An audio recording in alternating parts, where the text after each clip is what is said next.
হাইটা আসে একটা গাছের আজকে যে দাঁড়িয়ে ছিল ওই মুহূর্তে কিছু পুলিশ আমার ছেলেকে লাঠি দিয়ে ফালাই তার বই ফালা দিছে, ফালা দিয়ে ইচ্ছা মতো বন্ধুকে বাদ দিয়া যে বেরিয়েছে, বেরিয়ে এসে মনে করতে সে বুঝিয়ে মারা গেছে। ওই সময় সে অজ্ঞান। তো পুলিশ স্টেশনের যে কোনো একটা রুম মনে হয় আছে, ওখানে নিয়ে সব রুম নিয়ে ওই যে মানে ফালাইছে। তো কে বা কাহারা দেখছে রাত্রে প্রায় 12টার দিকে একটা লোক বসে দিছে। একে দিয়া পুলিশ ভ্যান দিয়া কুমিল্লা মেডিকেলে যে ভাড়া দিয়ে আসছে। আমি জিজ্ঞেস করলাম মানে পরে আমার প্রায় 2:40 আমার ছেলে ফোন দিছে, যাবো আমি রাতিল, তোমার পাশে কে আছে তাকে দাও।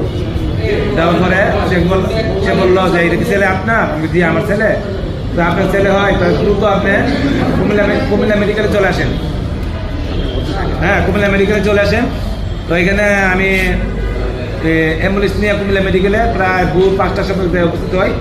যাই দেখি যে জরুরি বিভাগের সামনে ফ্লোরে ফেলে রক্ত ভিজা অবস্থায় সুপ কথা সার শরীরে রক্ত। ওইখান থেকে রেফার নিয়ে আমি ঢাকা নিউরোসার্জেন্সি নিয়ে গেলাম। ঢাকা নিউরোসার্জেন্সি নিয়ে ওইখানে মাথায় সিটি স্ক্যান করাইছে, করে সেটা এরা রেফার করছে ঢাকা মেডিকেলে। ঢাকা মেডিকেলে যাওয়ার পরে এরা মানে ইয়ে করছে, মানে এই রুগী বাড়ি কোথায়? আমি ব্রাহ্মণবাড়িয়া। গুলি খাই আসছে এখানে, গুলি খাই চিকিৎসা জন্য আসছো, বাংলাদেশে কোথাও তোমাদের চিকিৎসা দেওয়া হবে না, উপরে মহলের নির্দেশ। তা আমি বারবার বলতেছি, স্যার এত স্যার রক্ত, স্যার একটা পুরো স্যার রক্ত নাই স্যার, একটা রক্ত দেওয়ার ব্যবস্থা করেন, সার্জারি করার ব্যবস্থা করেন। ওই যে বেশি কথা বললে এই যে চেয়ার দিয়ে প্রাচীর চেয়ার দিয়ে মেরে ফেলে। তাই আমি আর কোনো কিছু বলতে পারি নাই।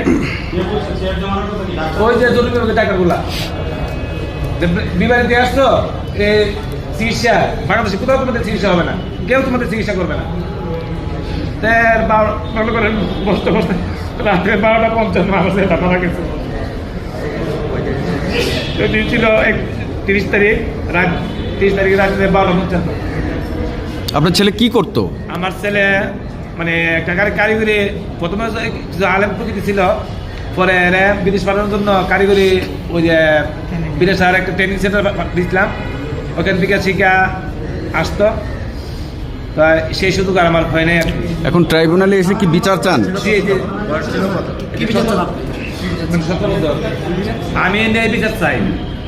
এই পুলিশ এবং ডাক্তার যারা তাদের আমি ওকে ঠিক আছে।